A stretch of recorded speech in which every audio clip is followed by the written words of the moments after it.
camarades, mes frères du parti, ainsi que les communicateurs du parti, on tient d'abord à vous présenter nos excuses. Indépendamment de notre volonté, je pense que certains de vos collègues sont arrivés un peu en retard, ce qui est compréhensible, vu le problème de transport et des embouteillages que nous avons dans la ville province de Kinshasa. À cela détienne, Dieu merci, nous remercions d'abord pour avoir permis que ce jour ici, nous puissions échanger avec vous de la presse, afin de pouvoir donner notre position en tant que parti politique ou en tant que communicateur. Ce que nous faisons, c'est du ressenti, traduisons simplement les ressentis de nos bases, c'est-à-dire nos militants, nos adhérents. Alors, ça va être axé, normalement c'était sur un point, vous connaissez vous-même l'actualité, c'est cette fameuse loi Djani, et puis les questions d'actualité par rapport à la mauvaise gouvernance que nous vivons tous les jours. Et vous avez vous-même vu un autre point venir s'agiter, c'est-à-dire la sortie du nouveau gouvernement depuis hier soir. Alors, j'ai à mes côtés l'honorable Solaka Mikatou, ainsi que un des communicateurs avec qui nous allons animer ce point de presse, l'honorable Mike Mukebaï et l'honorable Daniel Safou va se joindre à nous d'ici là, donc il est à côté, mais un peu occupé par d'autres réunions qui est arrivé, donc il est obligé de régler certains problèmes. Alors sans plus tarder, nous tenons d'abord à vous dire ceci. Au moment où le pays, notre pays, la République démocratique du Congo est agressée,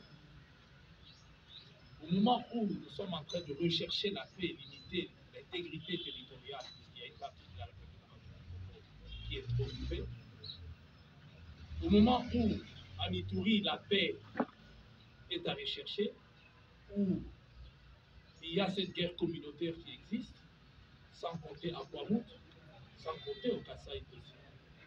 C'est ce moment-là qu'a choisi l'Union sacrée, puisqu'ils ne nous voilons pas la face, puisque ceux qui pilotent cette loi, ce sont des unions sacrées. C'est ce moment-là où l'Union sacrée a choisi pour mettre en scène une loi séparatiste, une loi raciste, une loi xénophobe. On ne peut jamais accepter en République démocratique. Et à lire entre les lignes, cette loi, nous nous posons la question si l'Union sacrée ne fait pas les jeux du M23. Parce que dans leur revendication, le M23 n'arrête pas de pousser en disant qu'il y a des communautés qui sont mises sur le banc en République démocratique du Congo. Voilà pourquoi ils prennent des armes. Et cela n'a pas commencé d'aujourd'hui. Je crois que j'ai eu la chance de participer à plusieurs grandes rencontres pour ramener la paix en République démocratique du Congo. Et vous vous souviendrez qu'il y a eu les accords de Lusaka qui a sauvé le Congo. Le plan de la répartition de la République démocratique du Congo était déjà mis en marche. Et ces accords-là, et c'est là grâce à certains compatriotes dont le patriotisme n'est pas à mettre en doute, qui ont pesé de tout leur poids, afin que nous puissions avoir cet accord de Lusaka qui a mis fin, qui a ramené les débuts de la fin de cette guerre d'occupation et d'agression de la part des pays voisins. Et leur prédation n'est pas encore mise dans un sac. Et à Lusaka, certains compatriotes ont évoqué le fait qu'ils ont pris des armes tout simplement parce qu'on leur a malheureusement, faussement, injustement retiré la nationalité congolaise. C'est comme ça que vous verrez l'article 10 de notre Constitution qui parle de la nationalité n'a jamais fait l'objet d'aucun débat, puisque ça a été décidé depuis Lusaka, et c'est ce qui est arrivé même au niveau du Sénat par rapport à la commission qui avait été mise en place. C'est que nous, en droit constitutionnel, nous appelons les constituants originaires qui ont élaboré cette constitution n'y ont pas touché. Donc c'est depuis là-bas. Mais aujourd'hui, encore, le M23 continue dans ses revendications à brandir ses menaces et certaines communautés qui sont mises à la marge de la République. soulever ces points aujourd'hui.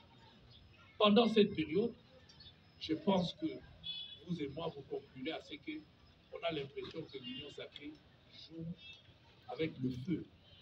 Parce que nous avons déjà des sérieux problèmes qu'on n'arrive pas à résoudre. Une autre préoccupation, est-ce qu'il faut débattre des tout? Même dans une famille, il y a des sujets qu'on ne peut pas débattre, surtout lorsqu'on sait que c'est un point qui ne va jamais, mais jamais aboutir. Parce que cette loi Tchani n'est brandie que pour séparer les communautés, n'est brandie que pour indexer.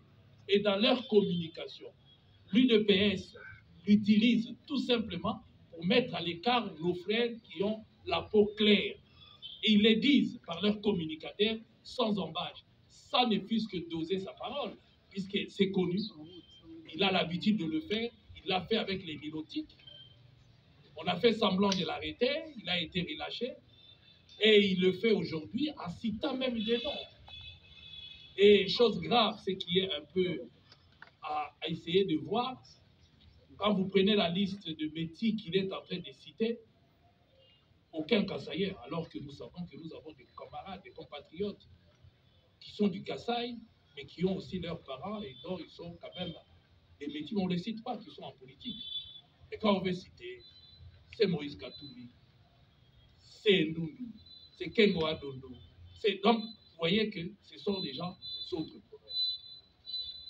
Alors, moi, je pense qu'il est grand temps que nous puissions regarder en face. Le tribalisme est à condamner, a été condamné, a été combattu depuis l'époque de Mobutu. Et je pense que les Congolais ont vécu paisiblement dans leur pays sans ces histoires de telles et de telles tribus, telles et de telles tribus. Mais on voit que depuis que l'IDPS est arrivé au pouvoir, il y a une arrogance de la part de M. Kassaï. Terrible. Et nous sommes indexés aujourd'hui, même quand nous passons dans la rue. Surtout ici, dans la ville-province de Kinshasa. Je crois que vous avez suivi le bourgmestre de la commune de Kalam, qui a déclaré que les Balouba sont faits pour diriger tout le monde, vouloir ou pas. C'est-à-dire que l'IDPS nous montre déjà, puisque ce monsieur n'a jamais été interpellé. D'ailleurs, l'occasion pour moi de remercier et de féliciter l'honorable Mike Moukebaï, qui a adressé une question orale au ministre de l'Intérieur, ministre provincial de l'Intérieur. D'ailleurs, Dieu merci, c'est un nouveau que je salue.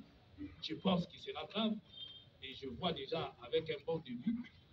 Et il doit venir répondre pour nous expliquer si c'est ça la politique dans cette ville ou en République démocratique du Congo où il n'y a que des Balouba qui doivent nous diriger, qui doivent marcher sur tout le monde.